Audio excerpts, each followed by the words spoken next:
Hello, welcome back to the Jollymun Podcast, episode 15. I hope that you enjoyed that little introduction. My friends that I said, my friends who owned a band and play instruments or have access to computer technology to make music, could you make me a little introduction? It took them 5 months to say no, but they're still great friends and I love them dearly. Anyway, the little excerpt there is from Muddy Waters. I think it's called "Got My Mojo Working" or something like that. And he kind of goes, "I got my mojo working, buddy. Ain't gonna work on you." And it's all really bluesy and fun. So I like it. I like it a lot. I like Muddy Waters. He's very fun. He also has "Manish Boy," which it's a song. He hasn't got an infant. That's kind of manly. And it's a very exciting song, and it always makes me feel energetic and able to conquer whatever the damn hell I want to do in life. And that's really, really quite nice. Yeah, I'm still sitting inside for a week, sitting inside for weeks at a time.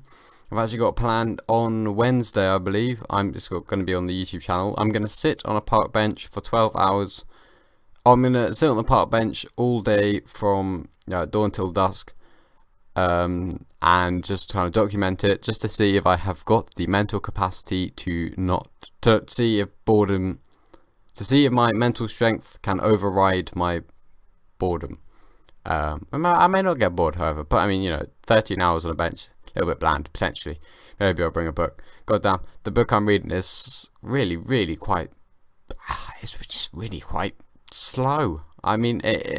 It's kind of an old book. It's set in Russia, it's old, over 100 years, and man, it's just killing me. I read the last 50 pages have been good, but I'm on page 300, so the first 250 pages kind of killed me inside a bit. It was just dialogue and dialogue and dialogue and dialogue and dialogue and dialogue and dialogue about little things, dialogue, and people getting annoyed at each other because they didn't have enough information about each other. And it's oh god, come on, man, cut to the chase. It's called Crime and Punishment. Yeah, it was I'm gonna finish it in 2 days. I've set myself the task. But yeah, I just really want to do stand-up. That's all I feel. Cause I'm sitting inside. I get to this. It's quite fun. I've been making notes for the podcast, trying to make it better. Because I realise, you gotta be the best out there. You know what I'm saying? You gotta be the number one. Well, not really. I just want to make sure that I'm as entertaining as possible. I think it's something I can improve. Anyway, and enough about my self enlightenment. What have I written down here? Oh, that's not very funny. What's this one? I think I've already told my seagull aphorism about the seagull being annoyed at the sea. About the ocean. The seagull's annoyed at the ocean because the ocean covers the fish. But without the ocean, there would be no fish for the seagull to eat. So it's kind of, saying how the seagull's being a bit silly because it hasn't got enough information and doesn't really understand the value of the ocean. Maybe, it's possible that you can draw similarities between that and how people are in society. Look, all I'm saying is the information is there for you to draw connotations. I wrote a poem yesterday. It's quite fun. It's on my Instagram. I think it's the one I read on my last podcast. However, I made it better, but I don't want to read it again. It's the red, white, and blue way. It doesn't matter. It's a crappy little poem. This is. You see, I've been really anti-technology during this what's it called, lockdown, quarantine with my tangerine. Because I've noticed I've spent so much time on technology, I'm really starting to resent it. It just nulls my brain. My hand moves the mouse, it clicks what it wants, my brain's active in that sense, but then I look away from my screen and I realise that I was not present at all. I was just being fed information. So I've written down, phone is a pocket prison, which is quite harsh, potentially. I'm sure Steve Jobs isn't too happy about that statement, but he doesn't know who I am and I know who he is. So one of us has done well. Me and London, my best friend, sort of, are gonna get a sketch go. We're gonna, after all this, we're gonna upload sketches and things because he loves sketch writing. He's way funnier than me, but he's more conceptual and more character based in terms of writing great comedy. So that's why he doesn't do stand up or podcasting or anything. But he's funnier than me. Yeah. Okay, I'll put the notebook down. It's a load of rubbish. Honestly, it's a load of rubbish. I've been walking this dog for the last couple of days, right? For a friend because they're ill. So I've been walking their dog, and it's a bit of a weird dog because I think I might have scared it on the first walk because I threw the ball, she caught the ball, and then I was like, this is a dog by the way, not a person, and I was kind of playing, because when I had my dog, I used to kind of, if she had the ball, then I kind of chase her and like it'd be a game. But I don't think, I realised that this dog wasn't my dog, so maybe I shouldn't chase it. My phone's going. It's probably them asking me to walk the dog. But we'll keep doing this, and I'll check that later. What's the time? Yeah, I'm walking the dog within the next hour, so this is probably just them trying to form communication. Oh yeah. Anyway. But this dog, I take it to the park, and it's Hackney Marshes, right? So there's so much space, and it just stands still. For like, my phone's going in the background. The dog just stands still, and it just looks at me. It's not sitting down. It doesn't perch. It just stands on all of its four legs, from like a long way away, and I'm just walking away, and it just stares. It's really odd. And then I sort of crouch down. And I get down to its level. I mean, I'm talking like I'm actually about 50 meters away from the dog at this point. And then I kind of crouch down. You know, those the way, I think it's quite a typical of like Indian cultures where you kind of, Indian cultures, goddamn, I'm white as fuck. That kind of culture where you sit down, you kind of like squat, but as low as you can. And then you kind of stay there. Like, you know, imagine don't know how to describe it. You kind of look like I don't know, you just bent up. You just sit and squat. It's just a really low squat. Anyway, I do that, and then the dog runs at me and curls up between my legs. I'm like, what? You're really sending mixed signals here, dog. Really sending mixed signals here, dog. You could say.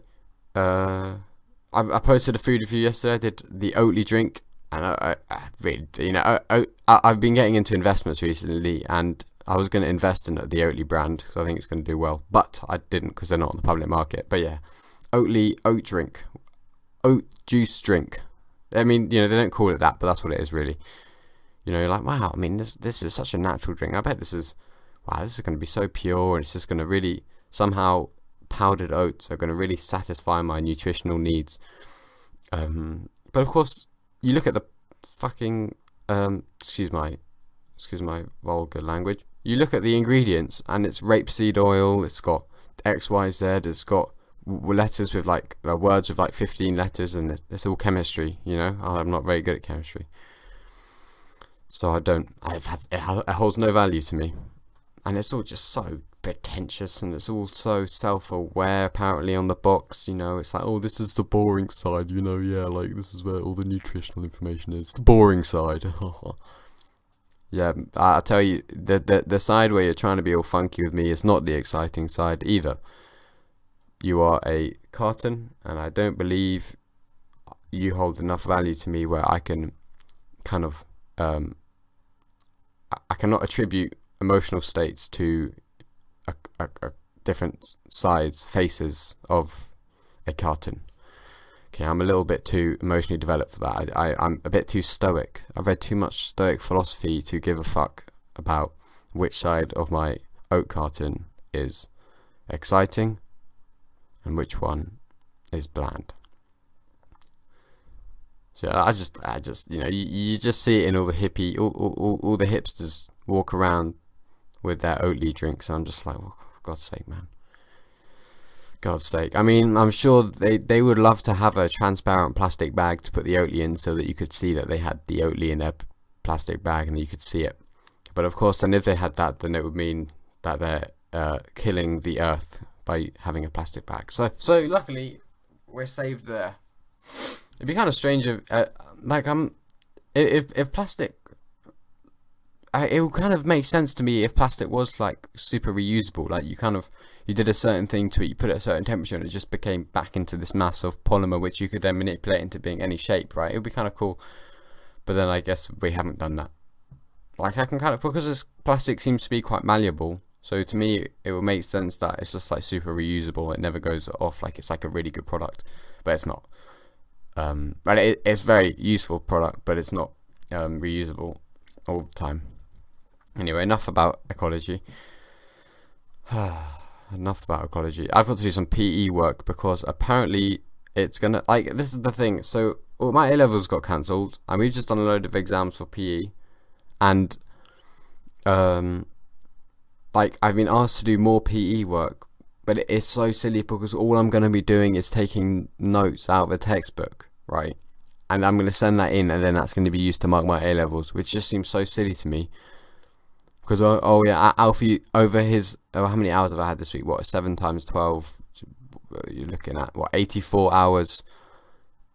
84 hours of time he's had to copy out the textbook. I mean, this is going to be the best copying out of textbook we've ever seen. So we have to attribute him an A star here. I think I just used attribute wrong. We need, we have to reward him with an A star, because that was some. He's just, you know what he's done? He's just organised the text fantastically from the textbook. He's used the right words. It's just so silly. I don't know. I just hope that my grades that they give me aren't low, because I just think it doesn't really bother me personally, but it would irritate me the principle of it, where you have a student which has worked hard, and then you are, as an education system, you are unable to provide them with a grade which is representative of their ability. Like, it's like what I've been doing for 15 years. Every single piece of work I've done for the last 15 years builds up to that grade that I get from whatever education system that does it.